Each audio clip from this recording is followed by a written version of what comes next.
okay?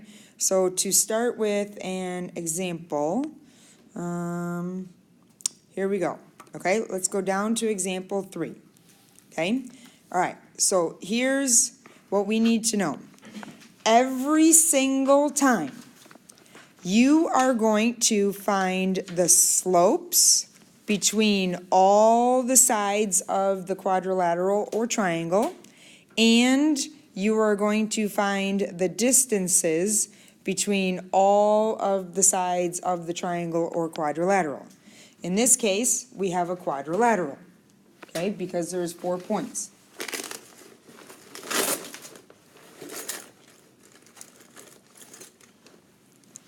All right, so all I'm simply going to do is I am just going to label over here. I am going to start by doing PQ, and I am going to find the slope between P and Q. What would the slope be? 9/3. He says 9/3. 9/3. Yeah, 9/3. Which can be simplified down to -3. Okay? Now I'm going to find the slope between Q and R.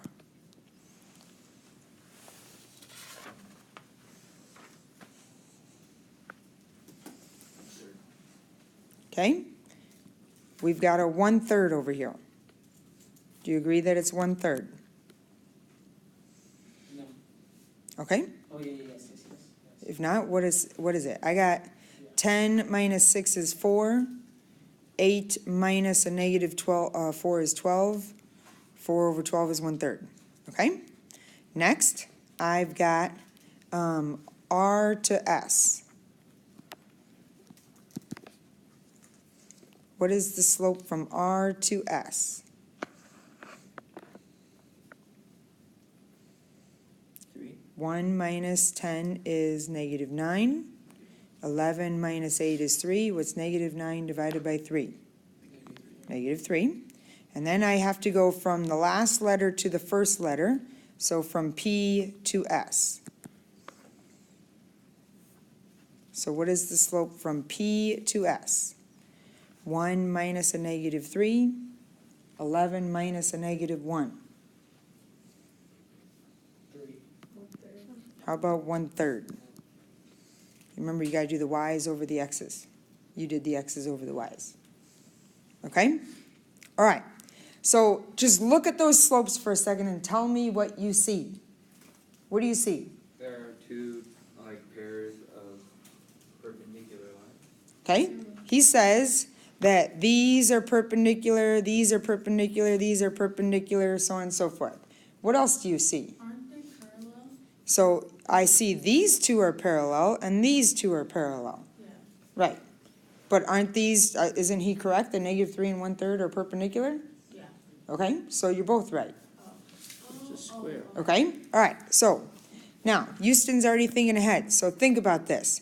We have, let's just make a little sketch, okay? We've got P, Q, R, S, okay? Doesn't matter where you put the P, just as long as you're going in a circle, okay? And so we've got opposite sides parallel, and then we've got perpendicular at all the corners. What would be a possibility for this quadrilateral? What's a possibility? He said square. Rectangle is correct as well. So how are we going to determine whether or not it's a square or a rectangle? The distance between the points. So that's why we are always finding slope. The slope tells us if we have parallel sides or perpendicular sides, okay? And then we always have to find distance, because what if all 4 of these distances are the same? It's a square. What if 2 of them are the same and another 2 are the same? Then it's a rectangle, okay? So that's why we will always find slopes and we will always find distances. So what is the distance? And let's just go in the same order. Start with P to Q. What is -1 minus -4 squared plus -3 minus -6 squared? Can you guys do that in your head mentally? What's 9 squared plus 3 squared? 90. So we got square root of 90. Okay? Now we got Q to R. 10 minus 6 is 4. 8 minus negative 4 is 12. What's 4 squared plus 12 squared? 90?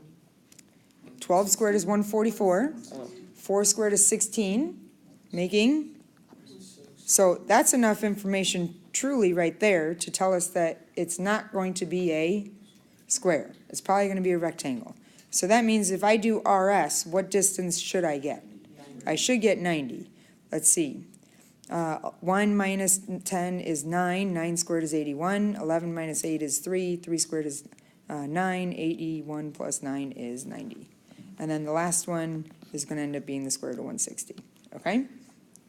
All right. So as you can see, this is the purpose that we're always going to do all four slopes. We're always going to do all four distances. And then we are going to determine what it is based upon that. And you said this is going to be a rectangle. Okay? Now the reason why I wanted to start with an example is if we're always finding slope and always finding distance, then let's go to the top and think about how slope and distance can help us determine if it is a kite, a trapezoid, a parallelogram, rhombus, so on and so forth. So in terms of the very first box, the two equations that you always need are slope and distance. Do I need to write down those formulas? Anybody? Okay. So choose a box that you want to start with. If you want rectangle, okay, so rectangle, what did we show? That we have perpendicular slopes. Okay, well, if we have perpendicular slopes, that's going to lead to two sides being parallel. What else did we show? How did we know that it was a rectangle versus a square? Okay, so two pairs of equal distances. Okay, there's not a lot of room there, so I'm just going to abbreviate. Okay, all right, so then if it was a square, what would we have seen? 4 pairs of equal distances. All right, so 4 equal distances. Okay, but what else has 4 equal distances? A rhombus. So a rhombus has 4 equal distances. But what's the difference between a rhombus and a square? Rhombus is not perpendicular. Okay, so a square is perpendicular. So now this one has perpendicular slopes. Okay? Where do you want to go next? What would an equilateral triangle, what would you see from an equilateral triangle? 3 sides have the same distance. Okay, 3 sides have the same slope, she says. How about 3 sides have the same distance? So 3 sides with same distance. Okay, and you don't have to do my words word for word. You could just write 3 equal distances if you want. Okay? All right. What would make an isosceles triangle?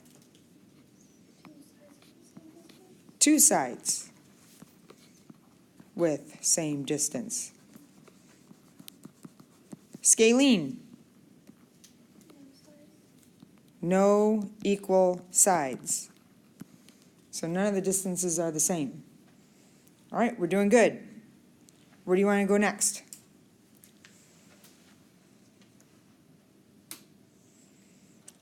We got parallelogram, kite, trapezoid. Anybody know anything about a trapezoid? What do you know? What do you want to do? Trapezoids have parallel sides. Do they have 2 sets of parallel sides? No, it's one. There's, all right, so there you go. Okay? 1 pair of parallel sides. So that means 2 of the slopes are the same, the other 2 are different. Okay? 1 pair of parallel sides. So if you don't like that, if you need more information, 2 same slopes. Okay? So you just have to be able to interpret, all right? Keep going. we can even come down here and do a right triangle. What would you know about a right triangle?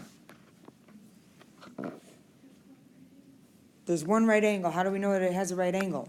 Looking at slopes and distances, how would we know it has a right angle? No. Perpendicular. So we have perpendicular slopes. Okay, so perpendicular slopes. You are assuming that a right triangle is always up and down, but I can have a right triangle be like slanted, anywhere I want.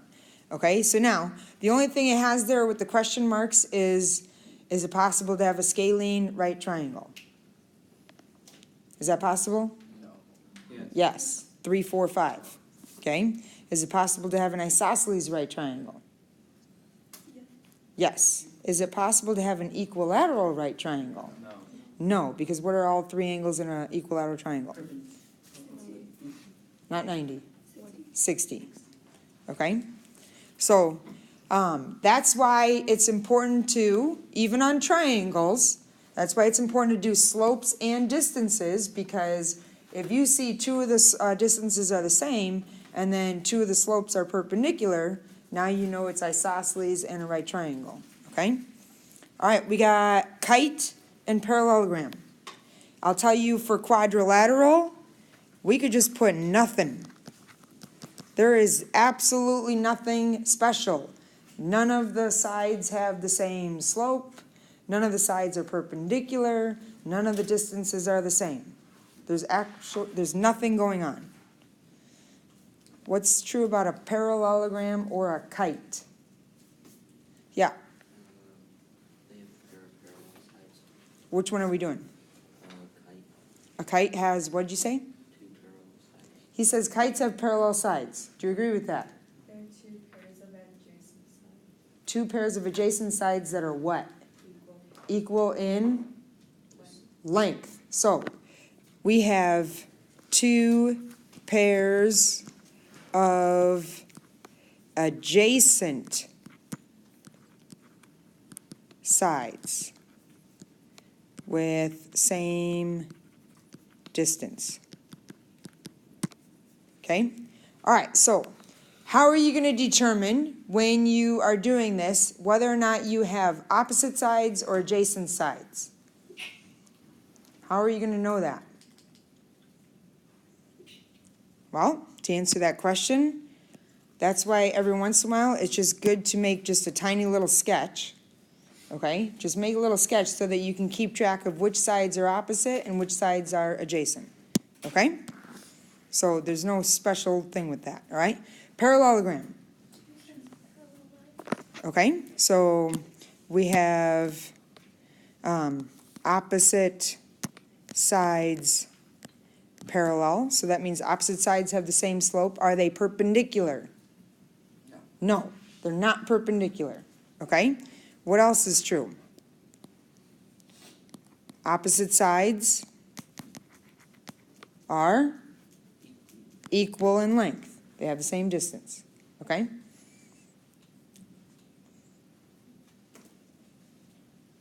All right, so you got to kind of think your way through.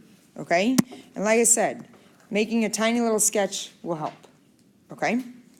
All right, so there's a second piece of information that kind of goes with this, and it's the idea of collinear. What does collinear mean again? Bless you. Same what? Same line. How can I determine if 3 points are on the same line? They have the same slope. So what that means, if the slope between A and B is equal to the slope between B and C, then it is on the same line. So think about it this way. If A is here and B is here and C is here, and I go up 2 over 3, up 2 over 3, that means they're on the same line, right? But what if I went up 2 over 3 and then down 3 over 4? Would those 3 points be on the same line? No. Okay? So all you have to do is you have to find the slope. How many times do I have to do this if I have 3 points? 2. Why not 3 times? You start at 1 point. Because I start at 1 point and so, all right, but I can go A to B, B to C. Do I have to do A to C? No. No. So you only have to do it one less than the number of points. So if there's 3 points, how many times do I have to find slope? 2 times. If there's 10 points, how many times do I have to find slope? Okay? So on example 2, if there's 5 points, how many times do you need to calculate slope? 4. Okay? So over here, what is the slope from A to B? She said -6/5. 5 minus -7 is 12. -4 minus 6 is 10. 12 over 10 is, well, I got 12 and then -10, and she said -6/5. I agree. Okay? All right, now if we go B to C, what's the slope? 11 minus 5 is 6. -9 minus -4 is -5. So the slopes are the same. So what does this mean? Collinear. That they are collinear. Okay? You guys understand that idea?